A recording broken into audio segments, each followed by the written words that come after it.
Le message du jour avec le pasteur Mickey Hardy.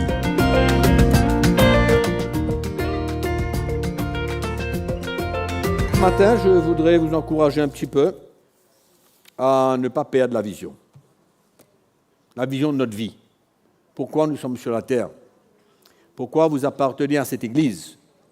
Pour quelle raison le Seigneur vous a emmené à être membre de cette grande famille?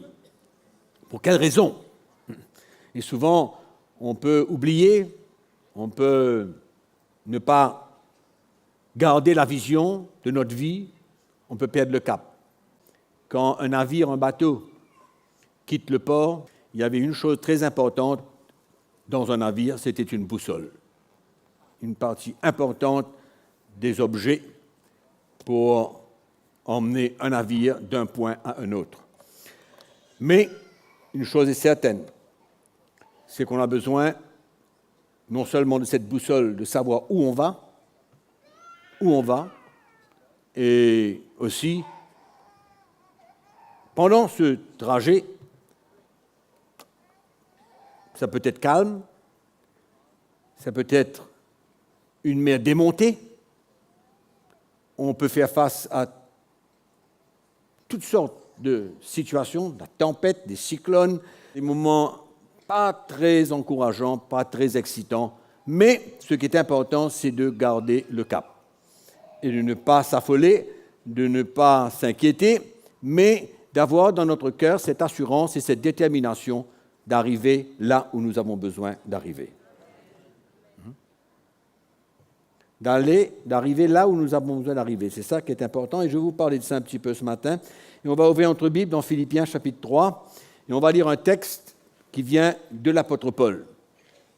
Son expérience, son état de cœur, sa vision, sa motivation, son zèle qu'il avait quand il servait le Seigneur. Dans Philippiens chapitre 3, verset 12, on lit « Ce n'est pas que j'ai déjà remporté le prix ou que j'ai déjà atteint la perfection, mais je cours pour tâcher de le saisir. » De saisir le prix. Il dit, je n'ai pas encore remporté le prix, mais je cours pour tâcher de le saisir. C'est ça notre attitude en tant qu'un chrétien. C'était ça l'attitude de Paul.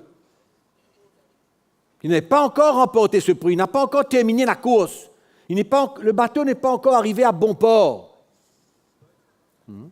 Mais son attitude, c'est de courir pour remporter le prix. Il continue et il dit, pour tâcher de le saisir, puisque moi aussi j'ai été saisi par Jésus-Christ.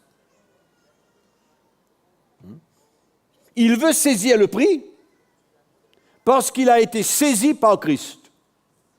C'est-à-dire que Christ a gagné son cœur.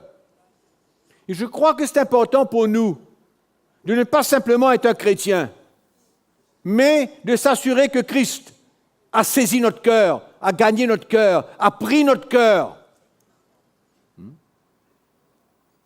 C'est ça qui est important aujourd'hui dans la vie chrétienne. Parce qu'il y a trop de chrétiens qui sont là, qui écoutent des messages, ils sont bien, ils sont contents, il n'y a pas de problème. Mais il faut arriver à un point dans notre cœur où nous avons l'assurance que Jésus-Christ a bien pris notre cœur. Il a saisi notre cœur, il a gagné notre cœur. Notre cœur l'appartient. Et cela se montre dans nos actions, nos attitudes, dans ce qu'on fait pour lui.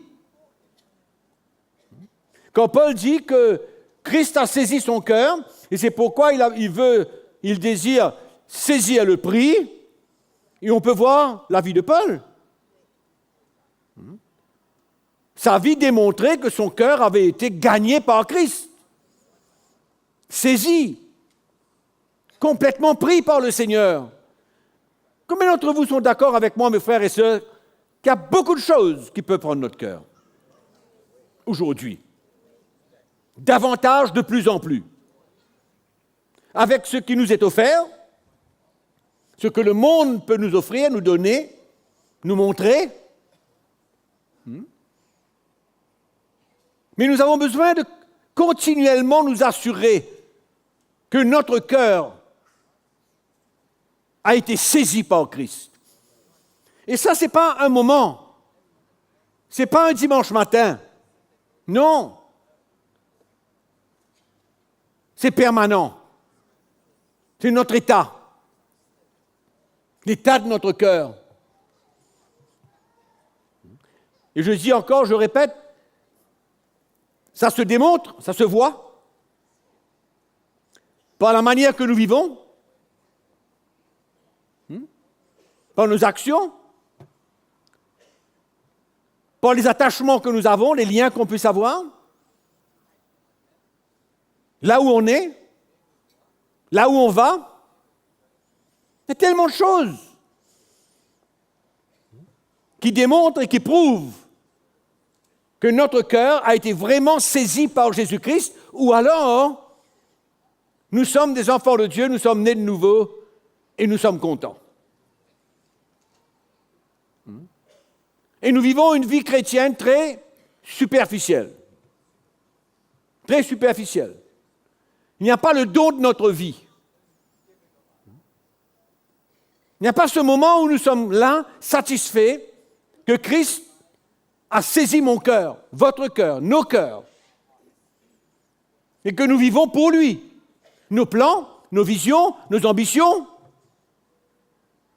sont pour lui, pour l'Église, pour le royaume de Dieu, pour nos frères, pour nos sœurs, pour la vision que Dieu place devant nous. On ne peut pas vivre pour autre chose. C'est pourquoi je vous encourage ce matin de ne pas perdre la vision. Il y a une grande vision pour l'Afrique, pour le monde, pour l'Évangile, tout ça c'est bien, mais notre vie.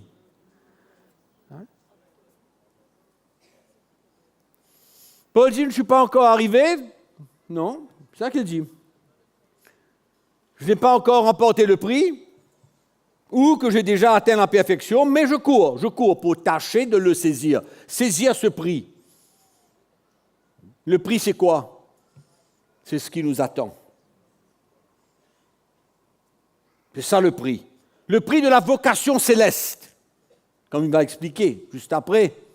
Il dit, puisque moi aussi j'ai été saisi par Jésus-Christ, et il dit, frère, je ne pense pas l'avoir saisi, mais je fais une chose.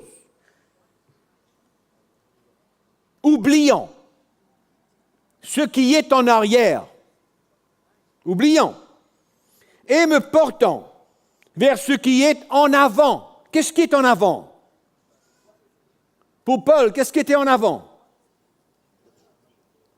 Ce qu'il attendait, le prix. Voilà qu'a été sa course. On ne vit pas pour ici, on ne vit pas pour demain, on vit pour terminer une course, pour remporter le prix de la vocation céleste en Christ. Je fais une chose, oubliant ce qui est en arrière et me portant vers ce qui est en avant. En avant, ce n'est pas mes projets, hein? Ce n'est pas nos projets, hein? Non. Ce qui est en avant, ce n'est pas nos ambitions, hein? Ce n'est pas nos plans. Non, non, non, non. Ce qui est en avant, c'est de arriver à saisir le prix. C'est ça. Saisir le prix. Je cours vers le but, il dit. Je cours vers le but pour remporter le prix de la vocation céleste de Dieu en Jésus-Christ. Alléluia. Pourquoi nous sommes là ce matin? Parce qu'avant, on avait l'habitude d'aller à l'église, là où nous étions, dans la religion, et que maintenant, les dimanches, on a besoin d'être là. C'est ça pourquoi? Non. Non. Il y a un but dans notre vie. On vient là pour être construit. On vient là pour laisser le Seigneur nous perfectionner, nous parler, nous confronter, nous bénir, nous encourager, nous exhorter, nous édifier. Voilà pourquoi on est là. Parce qu'on a besoin de l'Évangile, on a besoin de la communion des frères et des sœurs pour avancer, pour nous aider à arriver jusqu'au bout, à remporter le prix. On a besoin de tout ça. C'est pourquoi on est là. C'est parce qu'on veut. Qu'est-ce qu'on veut dans la vie, mes frères et sœurs? Je vous pose une question ce matin. Qu'est-ce qu'on veut dans la vie? Il y a des évangiles aujourd'hui qui nous poussent à désirer beaucoup de choses, sauf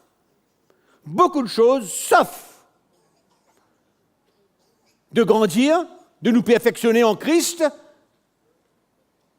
de s'affermir, de le servir. Il y a beaucoup d'évangiles, sauf l'évangile, le vrai, qui quand nous l'entendons, nous l'écoutons, ça nous interpelle, ça nous demande de réagir.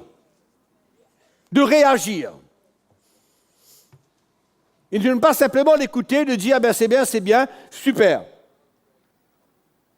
Et quand c'est comme ça, et qu'on repart, sans que nous nous mettons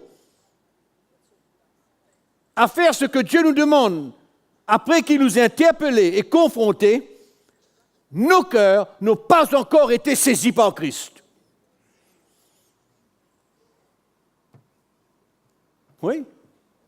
Si on est là simplement pour écouter et comprendre et d'avoir une grosse tête spirituelle,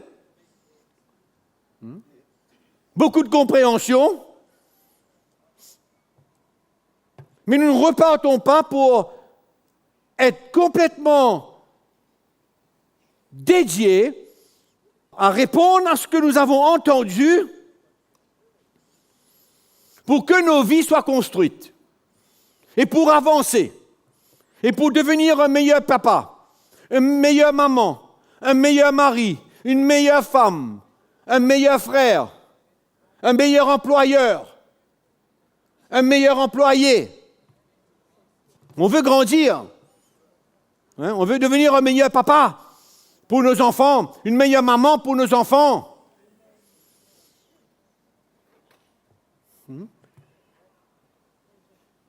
Et quand on écoute la parole de Dieu, ça nous interpelle tout ça. Mais la question ce matin, c'est que est-ce que nos cœurs ont été saisis par Christ ou alors on vit une religion? Ou alors on vit quelque chose qui nourrit un petit peu notre cœur, notre compréhension, ce qu'on veut connaître. C'est ça? Et ça, le but, ce n'est pas le but de l'apôtre Paul, ce n'était pas la course qu'il courait. Non, il courait une autre course.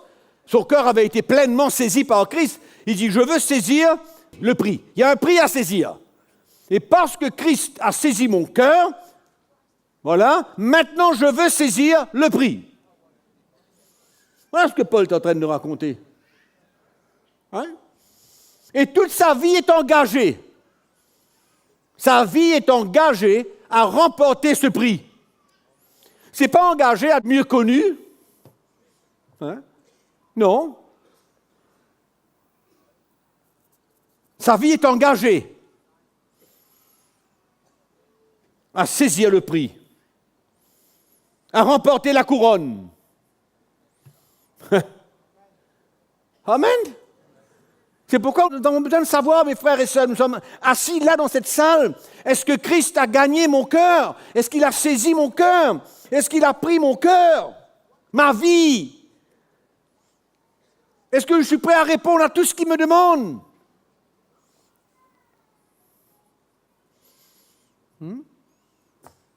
Est-ce que je suis prêt à me réjouir quand la persécution tombe sur moi?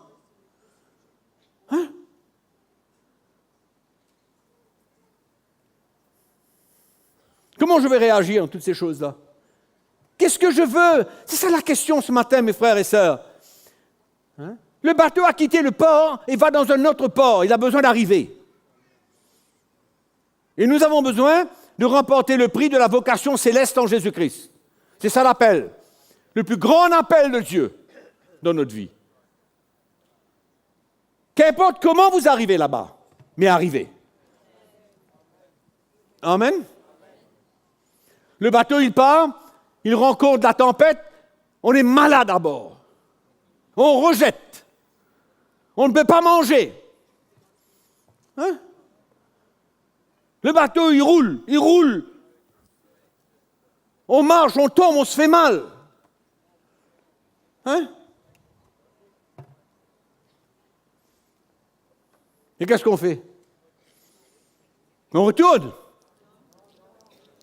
On retourne. C'est ça qu'on fait? Non, on ne retourne pas, on continue. On continue. Le nord est toujours là-bas, il n'est pas en arrière, il est devant nous. La boussole marque nord. Et on continue le nord. On ne va pas à l'ouest. Et on a besoin d'arriver.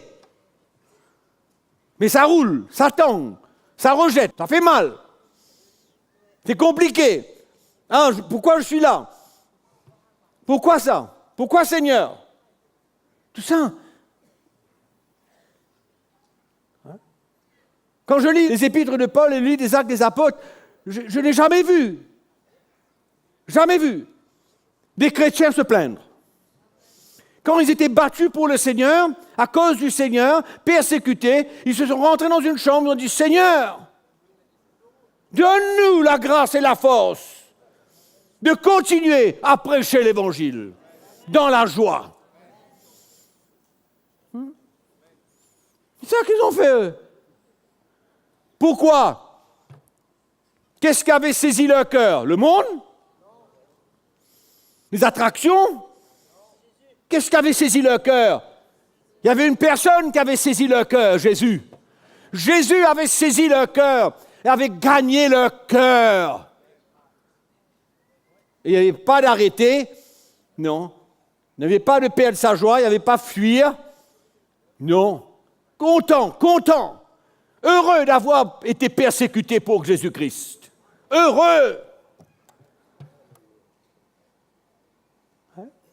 Mais quand notre cœur n'est pas saisi pour Christ, on grogne. On trouve ça trop dur, trop difficile. Pourquoi, Seigneur? Qu'est-ce que j'ai fait? Et puis on écoute la voix de l'ennemi qui nous dit, tu sais pourquoi? Parce que tu as fait ça, ou tu as fait ça, ou tu as fait ça. Tu n'as pas de foi. On écoute toutes sortes d'inventions du diable.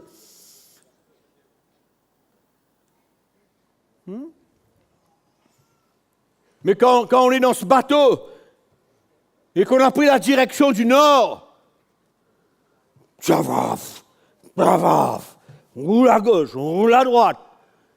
Mais à un moment donné, le ciel s'éclaircit, le soleil apparaît, le calme revient. Amen. Et on arrive à bon port. Alléluia. Hein? C'est ça la vie chrétienne. Si quelqu'un vous dit que la vie chrétienne est autrement ce que je suis en train de vous raconter, ne l'écoutez pas. Ne l'écoutez pas. J'ai prêché un message dernièrement, j'ai dit que c'est difficile d'être dans le plan de Dieu. C'est pas facile d'être dans le plan de Dieu. Parce que la vie n'est pas toujours belle. Rose, mauve, qu'importe la couleur. Hein? Oui, la vie n'est pas facile. Moi, quand je lis la Bible, je vois que ces chrétiens et tous ceux qui ont servi le Seigneur nous donnent un exemple de la vie chrétienne. Où est-ce que vous allez chercher la définition de la vie chrétienne si ce n'est pas dans la vie de ceux qui ont servi Christ? Où vous allez chercher ça? Par l'invention de quelqu'un? Il y a beaucoup de gens qui vont vous dire que la vie chrétienne est cool. Juste demandez. Il n'y a pas de problème. Tout change en un instant. Moi, quand je lis la parole de Dieu, je ne vois pas ça du tout. Je vois des vies éprouvées. Ah, que je vois. Je vois des gens heureux. Ah, que je vois. Je ne vois pas des gens abattus, finis, écrasés, morts. Non. Il y a des moments. Il y a des moments pour ça. Il y a des moments. Mais c'est bon. Ça fait du bien. C'est dur. Ça cogne. C'est costaud.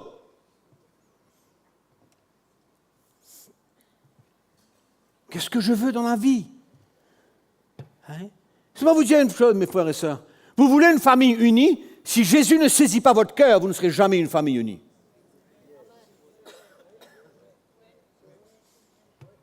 Écoutez-moi bien. Vous ne serez jamais un mari modèle si Jésus ne saisit pas votre cœur. Ni une femme modèle, ni une maman modèle, ni un papa modèle, ni un employeur modèle, ni un frère modèle, ni une sœur modèle, si Jésus ne saisit pas votre cœur. Et enlève la religion. Et enlève le laxisme. Enlève le sommeil. La vie chrétienne, ce n'est pas un nom qu'on donne dans une église. De venir à l'église tous les dimanches, c'est ça la vie chrétienne? Non. Jésus n'a pas encore saisi ton cœur si c'est comme ça que tu le comprends. Jésus a besoin de saisir notre cœur et vivre pour lui. Vivre pour lui. Amen.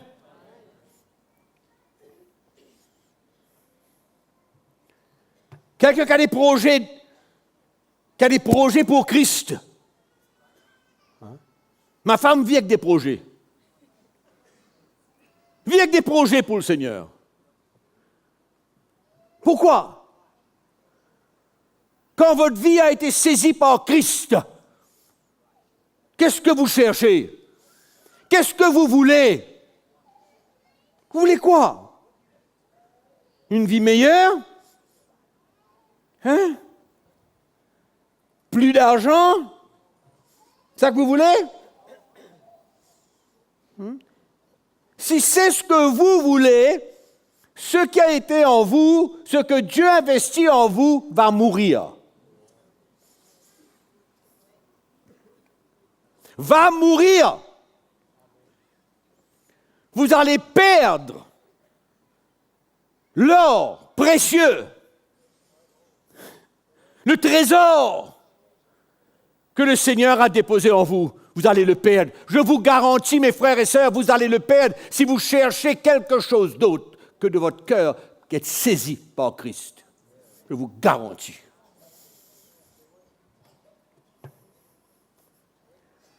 Garantie. Vous avez des projets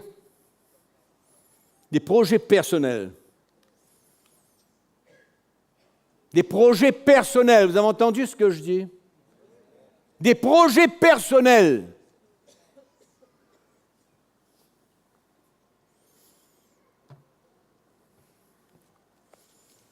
Les temps sont durs et difficiles.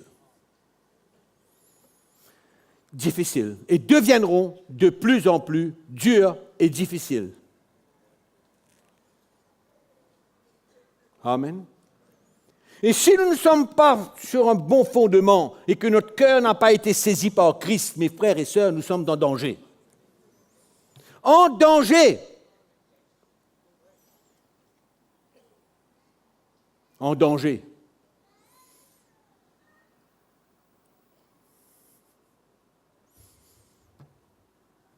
J'ai rencontré une dame chrétienne, il y a un mois de cela. Écoutez-moi bien. Une dame chrétienne, il y a un mois de cela. J'étais assis dans ma voiture et ma femme était quelque part. Et je l'attendais. Une dame s'est approchée de moi, une chrétienne que je connais. Elle m'a dit, laisse-moi te dire une chose. J'ai dit oui. Il y a quelqu'un qui travaille pour moi qui est de votre église à vous. Il est zélé pour le Seigneur, il parle du Seigneur, sa vie est un exemple. Et je savais dans quelle église il venait. Voilà ce qu'elle m'a dit. Elle ne va plus à l'église, mais elle m'a dit une chose. Elle dit, j'étais sûr qu'il venait dans votre église. Qu'est-ce qu'on veut dans la vie? Qu'est-ce que tu veux? Qu'est-ce que je veux? Qu'est-ce qu'on veut dans la vie d'aujourd'hui? Il n'y a plus rien d'autre à faire, mes frères et sœurs. Il n'y a plus rien d'autre à faire que de servir Jésus. Il n'y a plus rien d'autre à faire.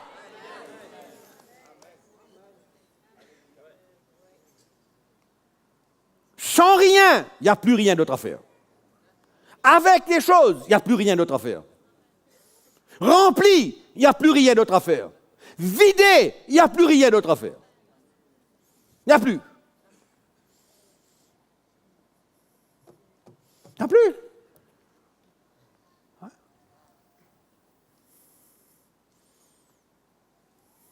Il n'y a plus rien d'autre à faire.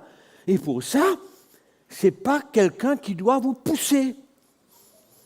Prendre par votre main et de dire « Viens avec moi ». On peut encourager les gens, mais quand quelqu'un, son cœur a été saisi par Christ, il vient vous embêter. Il est derrière vous. Qu'est-ce que je peux faire pour l'Église? C'est quelqu'un qui a été saisi par Christ. Je suis disponible pour l'Église. Je veux servir l'Église. Je veux faire des choses gratuitement pour l'Église. Je vais donner mon temps pour l'Église. Je veux être un bénévole pour l'Église. Il ne se pose pas la question qu'est-ce qu'il va manger.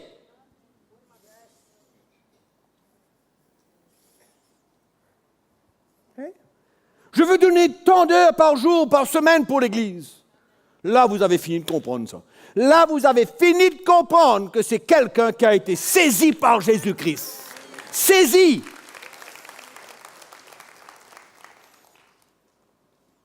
Mais les chrétiens dormants, qui font rien, je ne sais pas à qui je parle, mais c'est pas grave. Ouais. Ils font rien. Et souvent, ceux qui font rien sont ceux qui critiquent. Ouais. Ils font rien, mais ils trouvent toutes sortes de choses. Ça pas bon, ça pas bon. Pourquoi il est comme ça? Pourquoi il est comme ça? Pourquoi il fait ça? Pourquoi il fait ça? Pourquoi? Ah oui, mais il fait rien, lui. Il fait rien. Mais quand quelqu'un fait rien, on ne peut rien dire sur lui parce qu'il fait rien. Il fait rien. Oui. Mais quand tu fais, tu vas faire des erreurs. Mais fais. Fais-le. Quelqu'un qui est saisi par Christ. Quelqu'un qui est saisi par Christ, il se présente. Il se présente.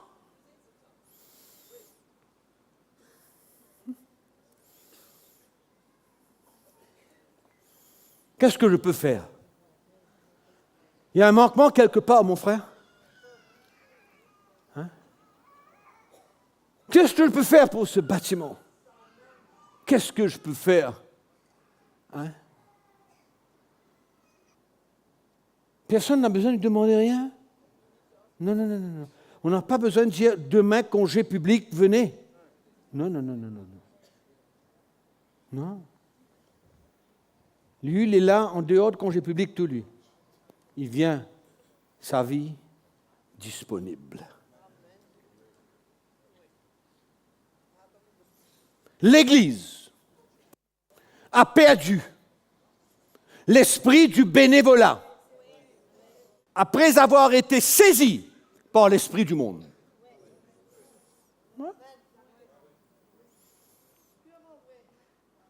L'esprit du bénévolat n'existe plus. Tout est pour quelque chose.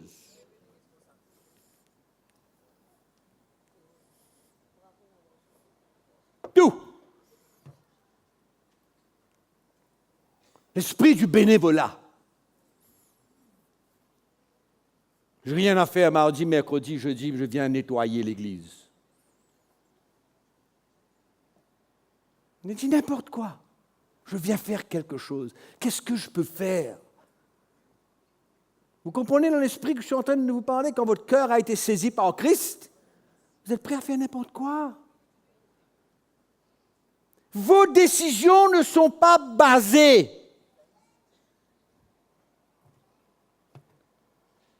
sur ce que vous pouvez avoir ou ne pas avoir. Vos décisions sont basées sur l'ampleur que Jésus a sur votre vie.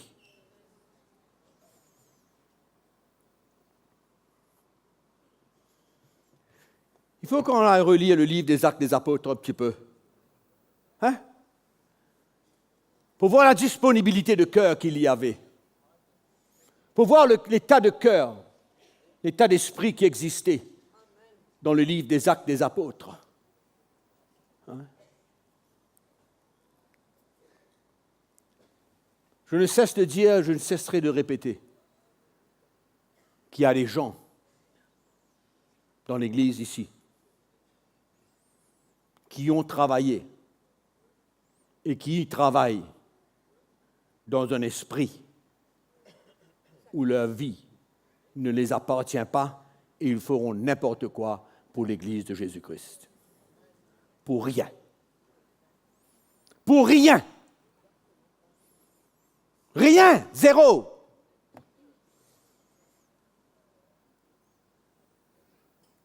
Il y a des frères et des sœurs qui savent ce que je suis en train de dire là. Ils savent ce que je dis. Pour rien. Servez Dieu. Servez Jésus. Sans rien.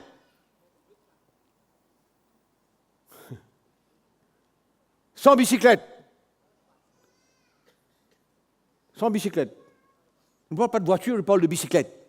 Je ne parle pas de motocyclette, je parle de bicyclette. Il n'y avait pas. Leur amour pour Christ. Leur cœur saisi par Jésus-Christ. Il n'y a pas de limite. Mais l'Église moderne,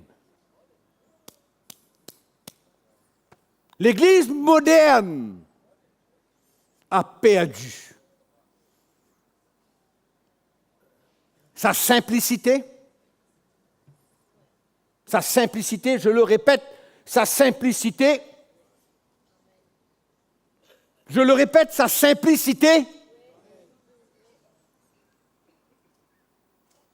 l'a perdu. Quand on sert Jésus-Christ et qu'on est prêt à prendre sa croix, on ne souffre jamais en vain. Jamais. Jamais. Je veux répéter. Vous prenez votre croix et vous suivez Jésus. Vous vous identifiez aux souffrances de Christ. C'est jamais, gardez ce mot, jamais en vain. Ou ça va vous bénéficier, vous, ou votre femme, ou votre mari, ou vos enfants, ou l'Église, ou quelqu'un, ou un frère, ou n'importe qui. C'est jamais en vain. Tu ne pleures jamais en vain. Tu ne souffres jamais en vain. C'est pour quelqu'un. C'est pour Jésus, c'est pour quelqu'un, c'est pour un frère, c'est pour quelqu'un, c'est pour quelqu'un. C'est jamais en vain. Jamais en vain. Parce qu'il y a toujours une récompense de la part du Seigneur qui dépasse la valeur de la souffrance. Ouais. Dépasse la valeur de la souffrance. Ça ne peut pas être comparé. Et l'apôtre Paul le dit dans son épître. On va vous lire. Allez. J'estime, Romains, chapitre 8, que les souffrances des temps présents ne sauraient être comparées à la gloire à venir qui sera révélée pour nous. Aussi la création attendait avec un ardent désir la révélation des fils de Dieu. Car la création a été soumise à la vanité, non de son gré, mais à cause de celui qui l'y a soumise, avec l'espérance. La création espère. Incroyable. Avec l'espérance qu'elle aussi sera affranchie de la servitude de la corruption pour avoir part à la liberté de la gloire des enfants de Dieu. Amen. Jamais en vain. Jamais en vain. Jamais en vain. Jamais. Il y a toujours quelque chose qui suit de la part du Seigneur.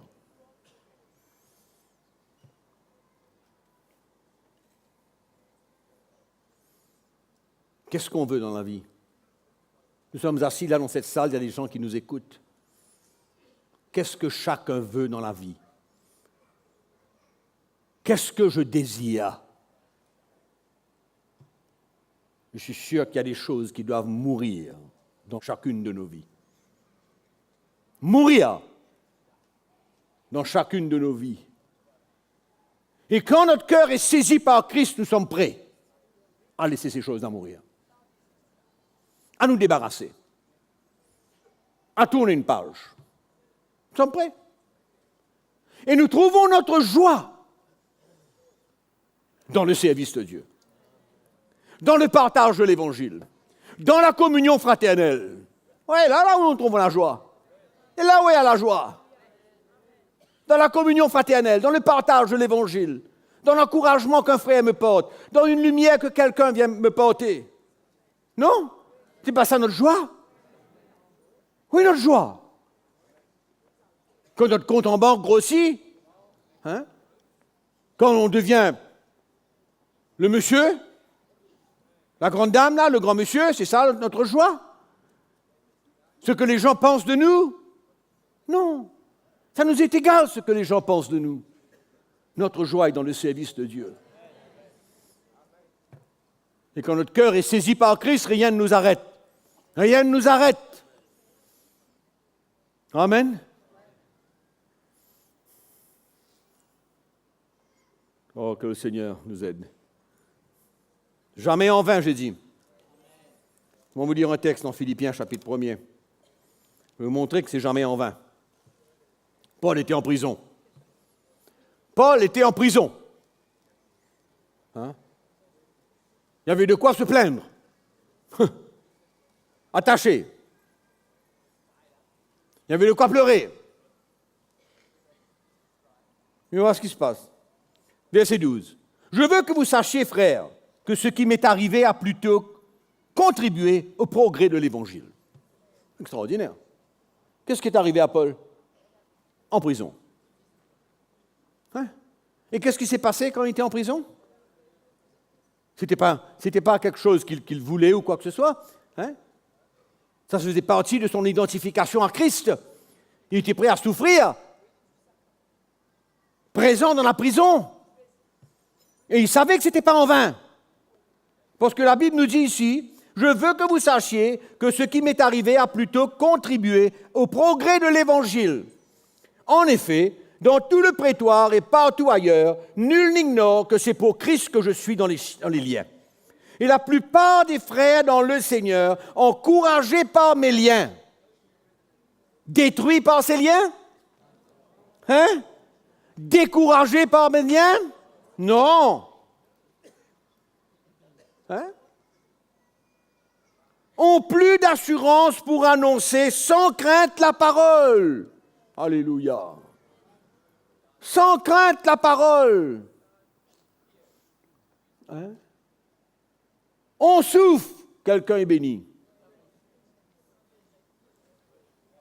On souffre, Dieu construit. C'est son plan, c'est la manière qu'il construit. Mais le chrétien ne comprend pas. L'Église ne comprend pas. Comment Dieu construit, comment Dieu gagne les cœurs, comment l'Esprit de Dieu est à l'œuvre dans les cœurs à travers des choses comme cela. L'Église ne comprend pas. Je vous garantis qu'il y a 95% des chrétiens qui ne connaissent pas ce que je vous ai écrit là.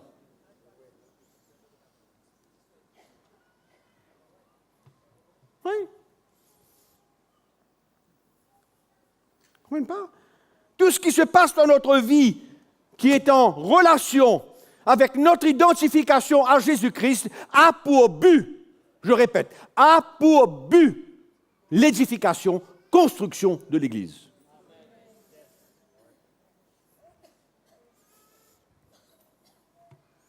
Amen. Mais ce qui est extraordinaire, c'est que le chrétien, lui, il cherche de s'égarer. Il cherche à fuir. Et au lieu que ces choses-là deviennent un avantage pour lui et pour l'Église, par manque de révélation, ça le détruit.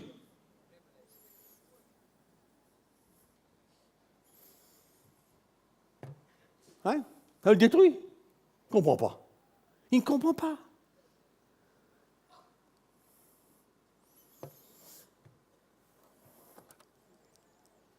Est-ce qu'on veut grandir dans le Seigneur? Terminer la course? Plaire à Dieu? C'est pas ça qu'on veut? Hein? Mais dans la tempête, il faut savoir gérer les choses. Il faut savoir gérer les situations dans l'esprit et ne pas se mortifier, d'emmener les gens à avoir pitié.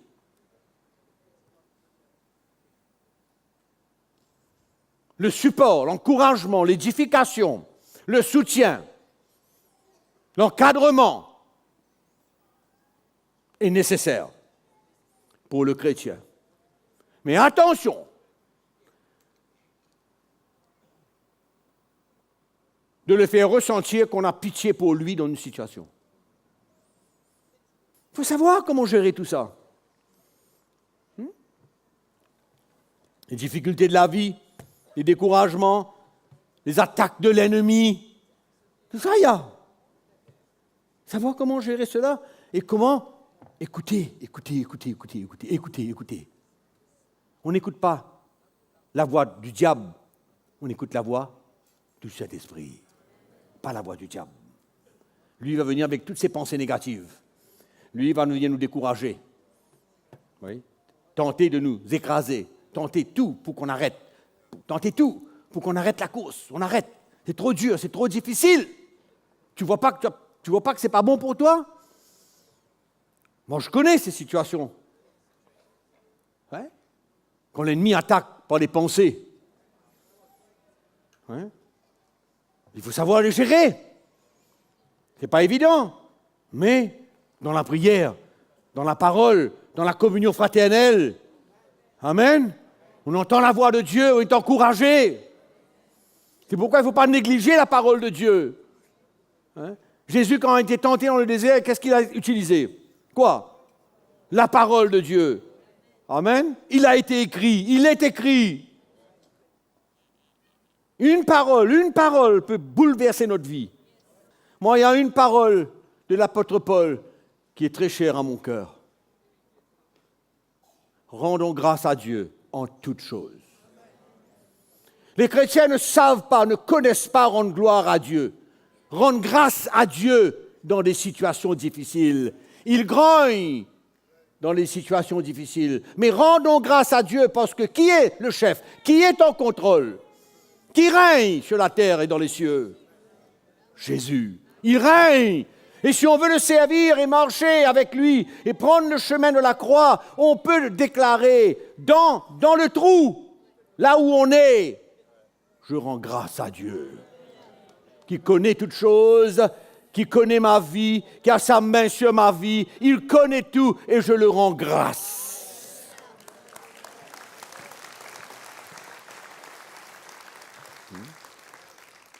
Alléluia. Mes frères et sœurs, ne perdons pas la vision. Gardons le cap.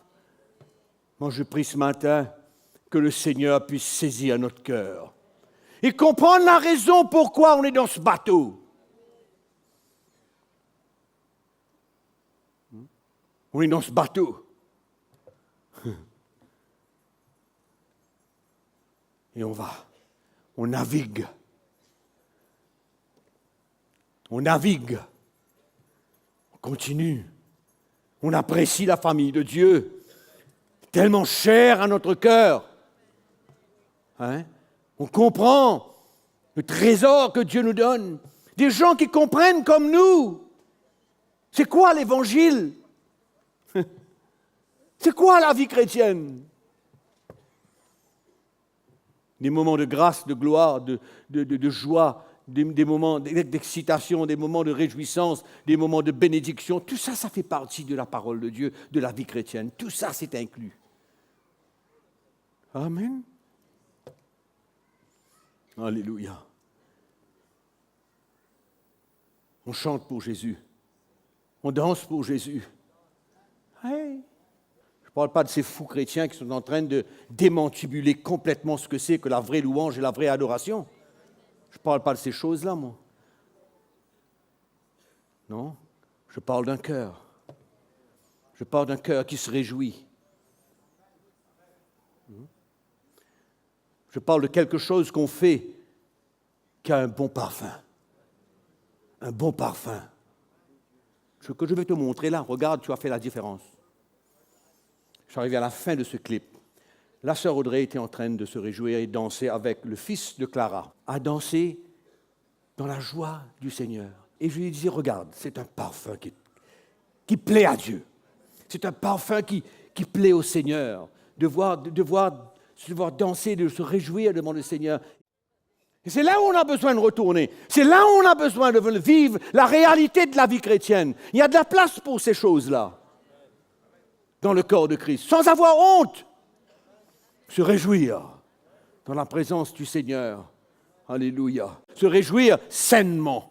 Se réjouir avec un parfum.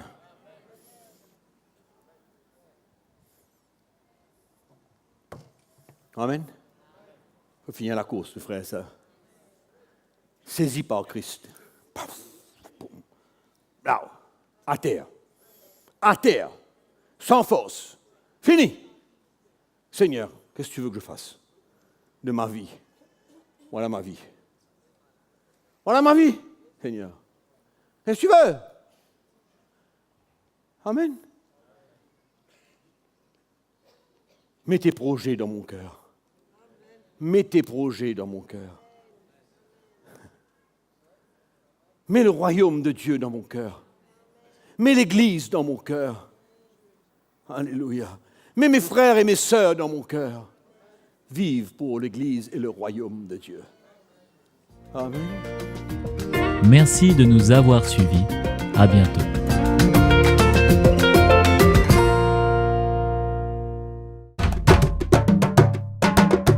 Pour plus d'informations, visitez le www.ctmi.org.